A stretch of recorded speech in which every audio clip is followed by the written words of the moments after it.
Hello friends, welcome to ज्ञान Ganga classes. और आज हम लेकर के आए हैं क्लास 7th इंग्लिश के chapter number 4, that is ashes that made trees Bloom, जो कि एक जापानीज स्टोरी है और लिखी है विलियम एलियट ग्रिफिथ्स ने। तो हम जानेंगे इस स्टोरी में ये क्या है, कैसी स्टोरी है, किसके बारे में है और करेंगे इसके क्वेश्चन आंसर्स। तो चलिए शुरू करते हैं। In the good old days of Daimios, there lived an old couple whose only pet was a little dog. ये उस समय की बात है। डैमियोस मतलब wealthy land owner of the 19th century in Japan. मतलब ये कब की बात है? ये 19th century जापान की कहानी है। उसमें क्या, there lived a old couple, एक ओल्ड कपल रहता था जिसके पास उनका एक पेट था जो कि था एक little dog. Having no children, they loved it as though it were a baby.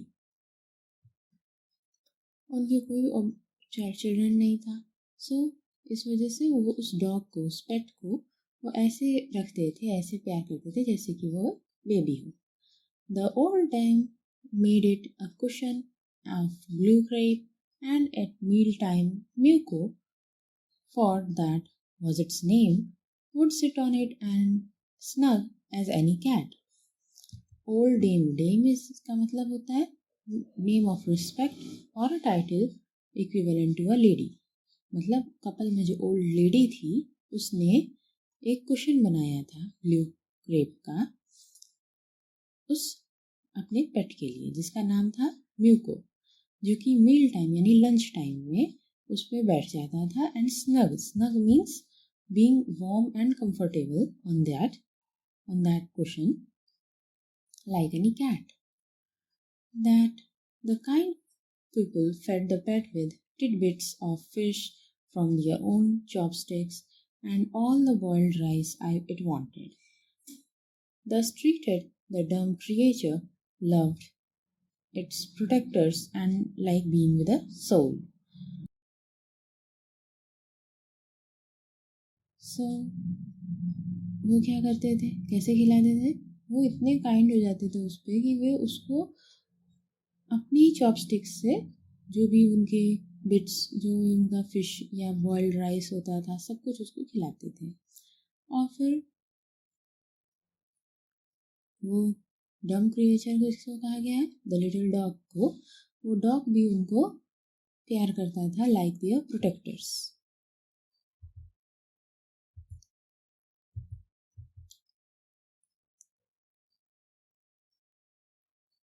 The old man, being a rice farmer, went daily with hoe and spade into the fields, working hard from morning until Osentosama, that the sun is called, had gone down behind the hills. मतलब from morning to night or evening, that old man अपने farm पे काम करता था।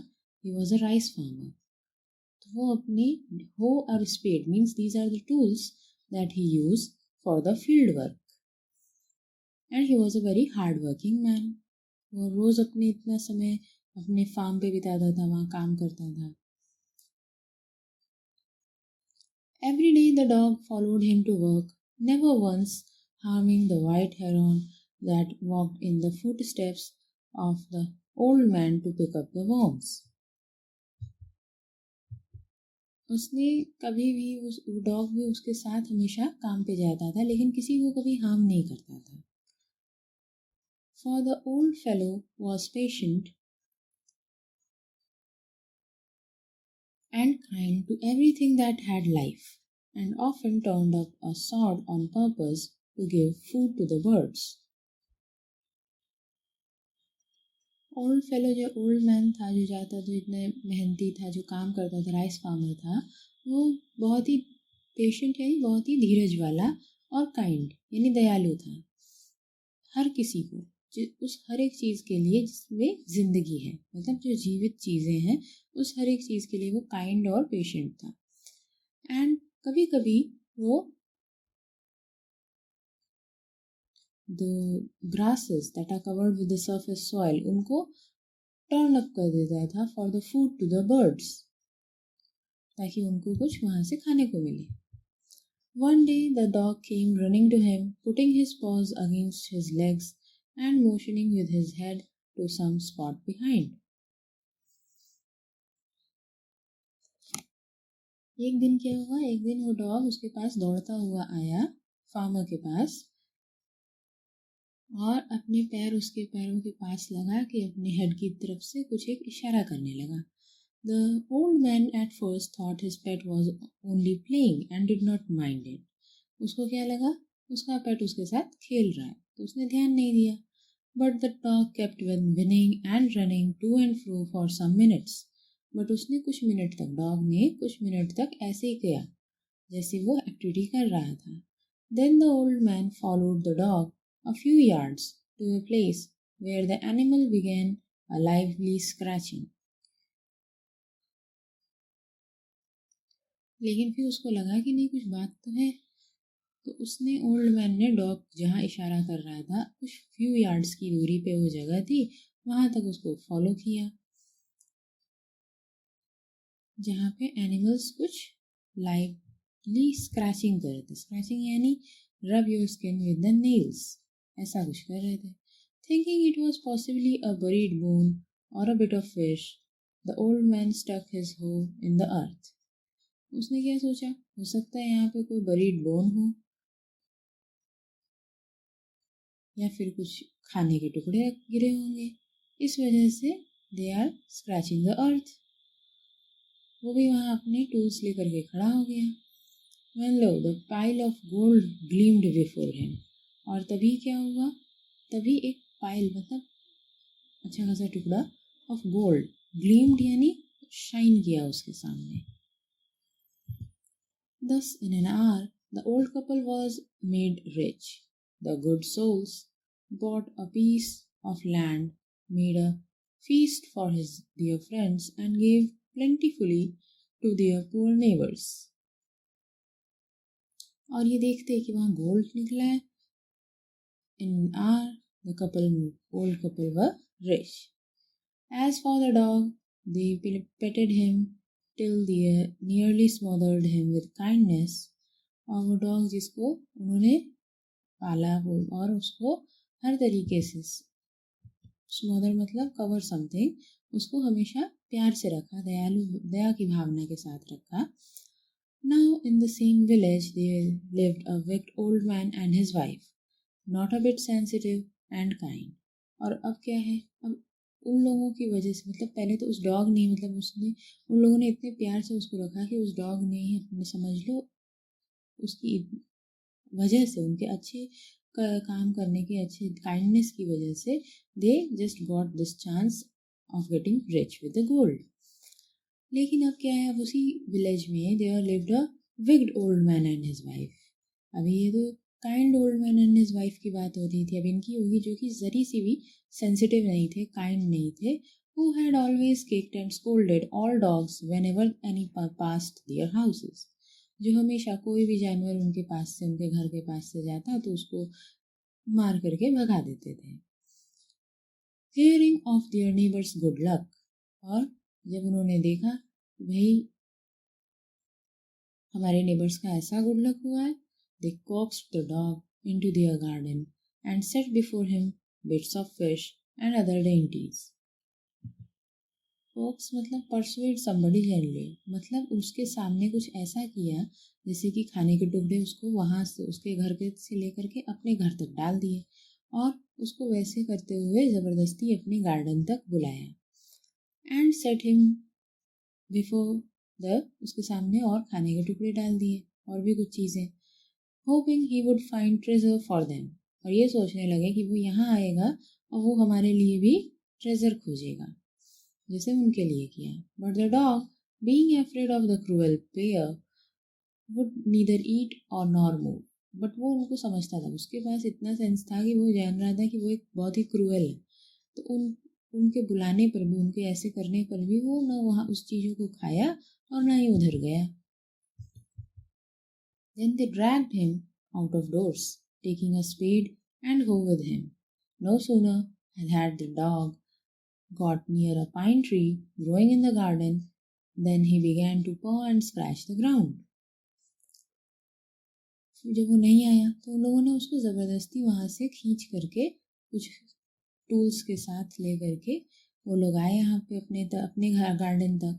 और तभी dog ने क्या किया, वहाँ एक पाइन ट्री था, उसके पास जा कर के वो ग्राउंड स्क्रैच करने लगा, as if a mighty treasure lay beneath, जैसे कि नीचे कुछ खजाना रखा हो। Quick wife, hand me the spade and hoe, the greedy old fool, as he danced with joy he cried। तो उस ओल्ड क्रूअल मैन ने अपनी वाइफ से कहा कि जल्दी से मुझे tools पकड़ाओ। Then the covetous old fellow, covetous means having a strong desire for things that other people have, मतलब दूसरे से ईर्ष्यालु करने वाले वो लोग, with the spade and the old crone with the hoe, fellow for the man, crone for the lady, began to dig। वो लोग भी उसके साथ वहाँ पे जमीन खोदने लगे। But there was nothing but a dead kitten, लेकिन वहाँ और कुछ नहीं था। क्या था? एक डेड किटन थी। The smell of which made them drop their tools and shut their nose। अब वो इतनी डेड और इतनी रॉट हो चुकी थी कि उसकी इतनी स्मेल से they just drop their tools and stop the work, और वो अपने मुंह पे हाथ रख लिए।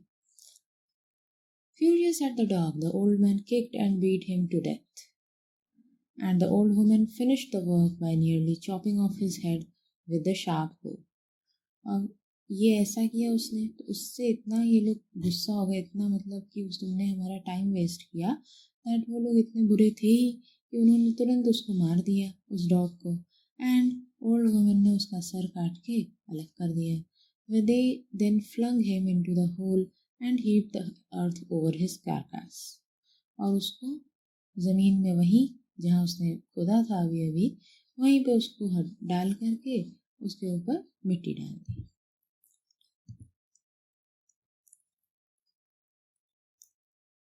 The owner of the dog heard of the death of his pet, and mourning for him as if he has been his own child, went at night under the pine tree.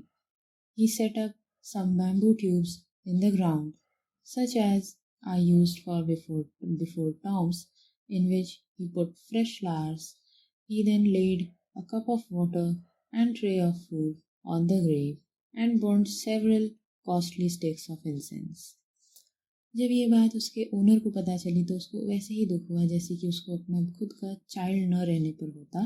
और उसने क्या किया, उस रात वो उस pine tree के यहाँ गया जहाँ पे उसको सब क्रूअल कपल ने मारा था, और वो जहाँ पे उसकी बॉडी दफनाई थी।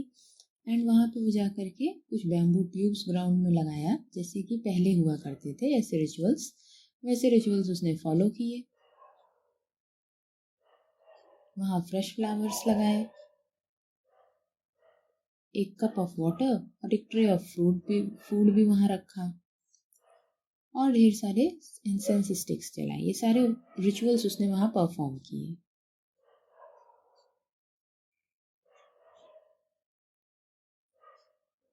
He mourned a great while over his pet, calling him many deary names as he were alive। वो उसको वहाँ बैठे बैठे वैसे ही उसके लिए रो रहा था और उसको पुकार रहा था जैसे कि वो उसे पहले पुकारा करता था। That night the spirit of the dog appeared to him in dream and said, "Cut down the pine tree over my grave. Make from it a mortar for your rice pastry and a mill for your bean sauce." Mortar यानी mixture of cement. उस दिन क्या हुआ, उस आज जिस दिन ये सब हुआ उसी रात उसके ओल्ड मैन को, उसके मास्टर को, डॉग के मास्टर को वो डॉग अपने सपने में दिखा, और उसने उससे क्या कहा मास्टर से कि ये जो मेरे ग्रेव के ऊपर ये पाइन ट्री है इसे काट दो और इससे एक सीमेंट का मिक्सचर बना करके अपनी राइस पेस्ट्री एंड मिल के लिए अपने तुम तैयार करो। So the old man chopped down the tree and cut out the middle of the trunk, a section between the 2 feet long, with a great labor, partly by fire, partly by chisel. He scraped out a hollow place as big as a small bowl. He then made a long-handled hammer of wood, such as it is used for pounding rice. When New Year's time drew near, he wished to make some rice pastry. When the rice was all boiled, Granny put it into the mortar, and the old man lifted his hammer to pound the mass into dough, and the blows fell heavy and fast till the pastry was all ready for baking. Suddenly the whole mass turned into the heap of gold of coins. When the old woman took the hand mill and filling it with beans began to grind, the gold dropped like rain. वो लोग वैसा ही किए और जैसे ही उसी समय में new years time pass आ रहा था, द ओल्ड मैन ने क्या सोचा कि कुछ पेस्ट्री बनाई जाए, और उसने वही जैसे कि उसने बताया था कि इससे अपनी यूटेंसिल्स बना लो, तो उसने बना लिए थे और उसी से वो एक राइस लेकर के अपनी राइस पेस्ट्री बनाने जा रहा था। जैसे ही वो रेडी थी अब बेकिंग के लिए, तभी वो जो कंप्लीट राइस का मास था that turn into the heap of gold coins में चेंज हो गया। और फिर जैसे ही उसने ओल्ड वुमेन ने वो चीज़ ग्रिंड करना शुरू की, the gold dropped like a rain.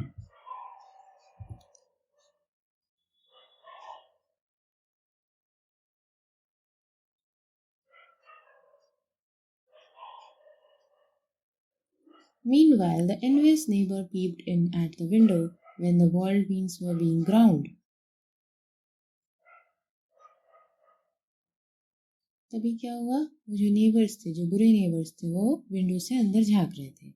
Goody me, cried the old hag, as she saw each dripping of sauce into yellow gold, until in a few minutes the tub under the mill was full of shining mass of gold. वो ये देख ली कि अरे इनके पास तो फिर इतना सारा गोल्ड आ गया. वो देख करके वो फिर से जल गई उनसे. And then so the old couple were rich again, और वो गुड ओल्ड कपल वो फिर से रिच हो गए. The next day the stingy and wicked neighbour came and borrowed the mortar and magic mill. और अगले दिन क्या हुआ, वही बुरी नेबर्स उसके पास आ करके उससे वो मोर्टार और वो मिल मांग करके ले गए. They filled one with the boiled rice and other with the beans.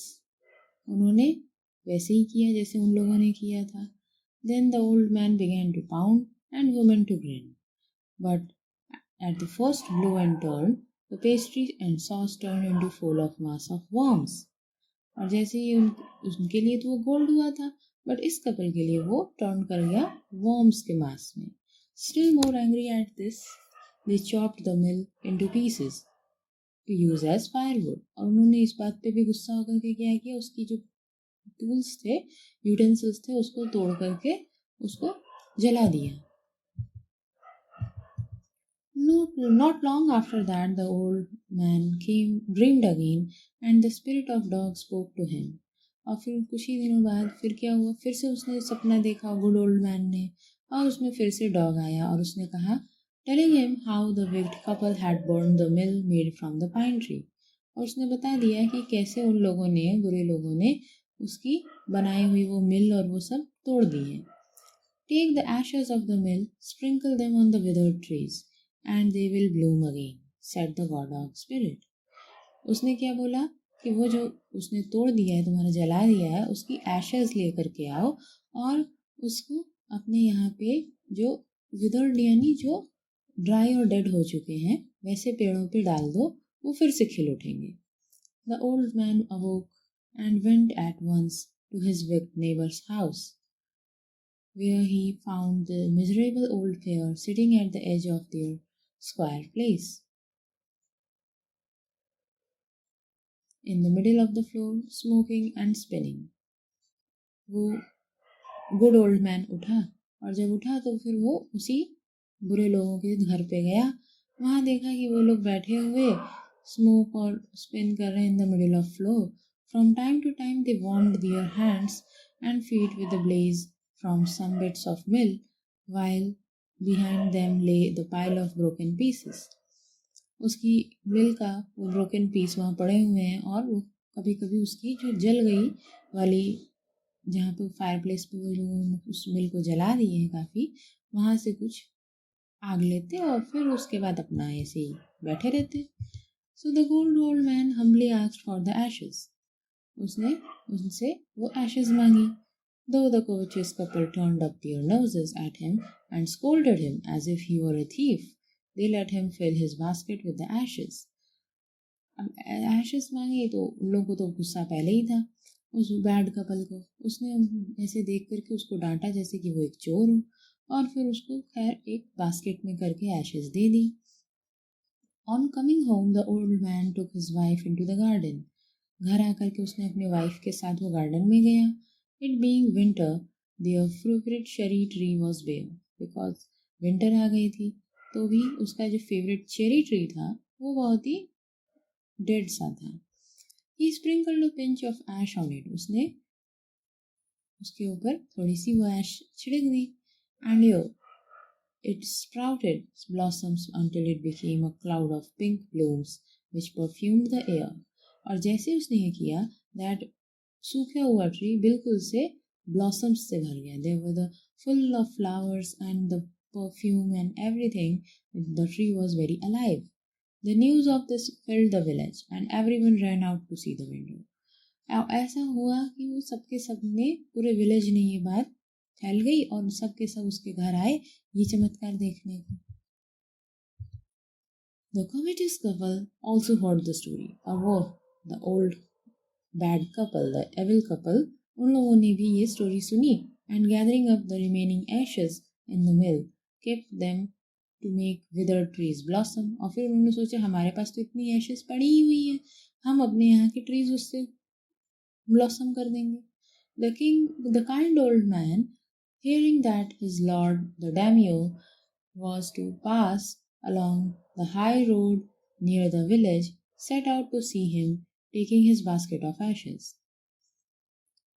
उस काइंड ओल्ड मैन ने सुना कि हिज लॉर्ड डैमियो मतलब उस समय के जो राजा थे वो उसके यहाँ पे आएंगे विलेज में और वहाँ से उससे वो बास्केट ऑफ ऐश लेके जाएंगे.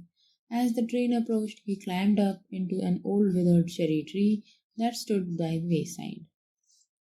Now in the days of daimyos, it was the custom when the lord passed by for all loyal people to shut up their high windows. और उस समय ये 19th century जापान में ये कस्टम था कि जब वहाँ से राजा पास करते थे तो हर एक आदमी जो उनके प्रति लॉयल है, जो उनके वफादार हैं, वो अपने हाई विंडोज बंद कर देते थे. They even pasted them fast with a slip of paper so as not to commit in the impertinence of looking down on his lordship, ताकि वहाँ से कोई नीचे की तरफ लॉर्डशिप पे न देखे.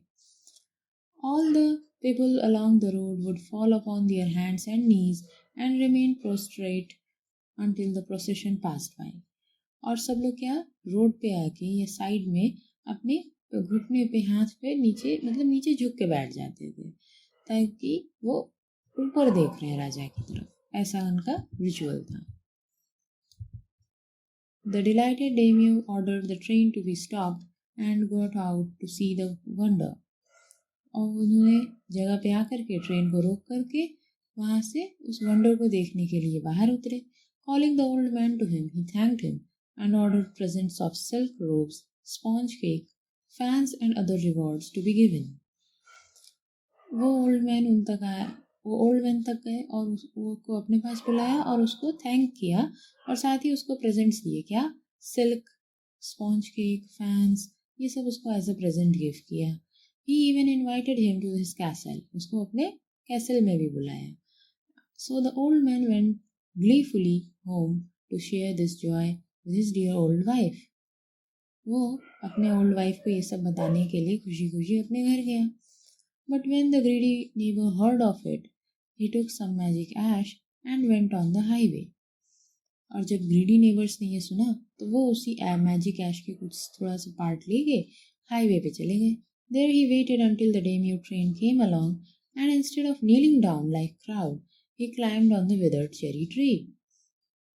और इंस्टेड ऑफ नीचे गिरने की नीचे उनके पैर झुक करके जैसा रिचुअल था वो फॉलो करने की जगह राजा के सामने उन्होंने क्या किया, वो एक चेरी ट्री पे जो वैसी सूखा चेरी ट्री था उस पे चढ़ गया.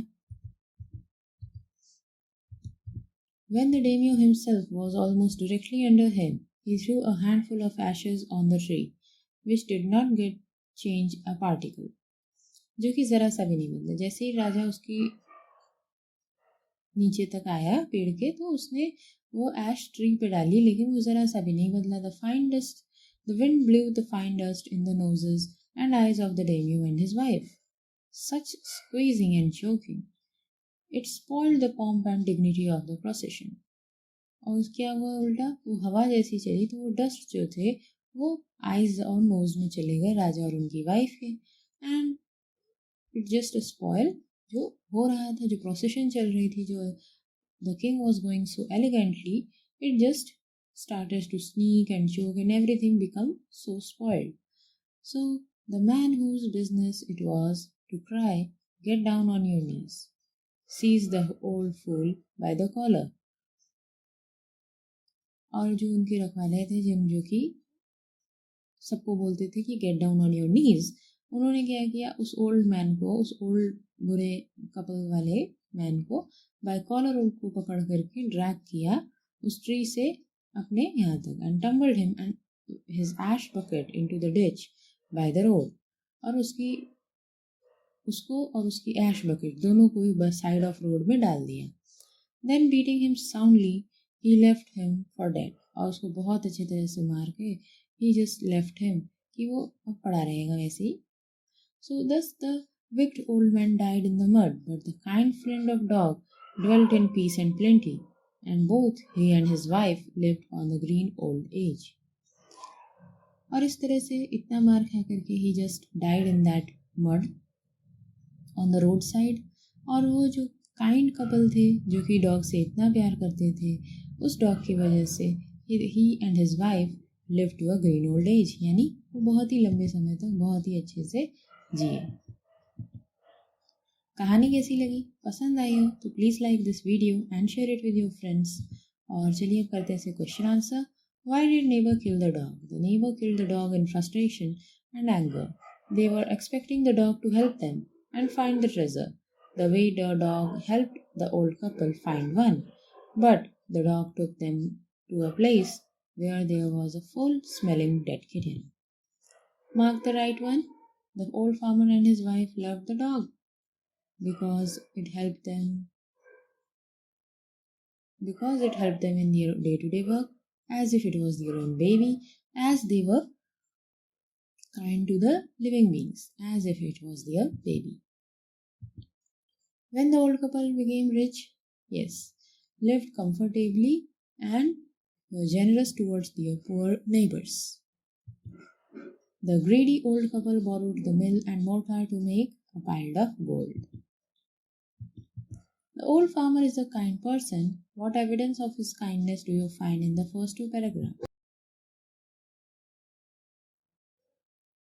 The old farmer is a kind person. We find evidence of kindness in various instances in the story. For example, in the first paragraph, says the old couple treated the dog as if their own child. They used to feed him pieces of fish with their chopsticks. They used to offer them the boiled rice. In the second paragraph says that the old man often turned up sod on purpose to give food to the birds.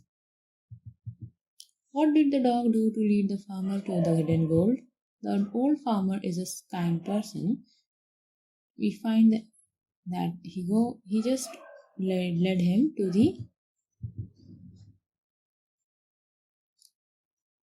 came running to the farmer, and the dog came running to the farmer and kept his paws against his legs. It continuously kept directing the old man towards a place behind him. The old man at first thought that the dog was just playing, but when it kept running and whinnying, the old man followed to the place. How did the spirit of dog help the farmer first? The spirit of dog appeared in the farmer's dream and instructed him to cut off the pine tree. It was also said the farmer should make a mortar and hand mill with that. When the farmer followed the instructions of the spirit of the dog, he received a heaps of gold. That is how the spirit of dog helped him first. How it next? In the second time, the spirit of dog appeared in the farmer's dream. It told the man to collect the ashes of the mortar and mill from the neighbors and sprinkle it on the dead trees. It said that if farmer did so, the trees will blossom again. When the farmer followed his instructions and sprinkled the ashes on cherry tree in front of Daimyo, it blossomed, and the old man was rewarded with high-valued gifts. When the daimyo reward the farmer but punish his neighbor for the same act. The daimyo rewarded the farmer but punished the neighbor for the same act. This is because when the old farmer sprinkled the ash on the withered tree in front of daimyo, it blossomed. The farmer's act of welcoming pleased the daimyo. But when the neighbor sprinkled the ash on the tree in front of daimyo, nothing blossomed. Instead, the same ash fell on the daimyo, and its fine particle entered his and his wife's eyes. This spoiled the dignity of the procession and irritated the daimyo. That is why the neighbor was punished severely. So, इसी के साथ ही हमने आज इसका question answer और इसके बारे में अपनी स्टोरी के बारे में बहुत कुछ जाना, समझा और देखा कि आखिरकार ये स्टोरी थी किसकी. So, इसी के साथ ही please do like this video, share it with your friends and subscribe to our channel अगर अभी तक आपने सब्सक्राइब नहीं किया है तो. Thank you.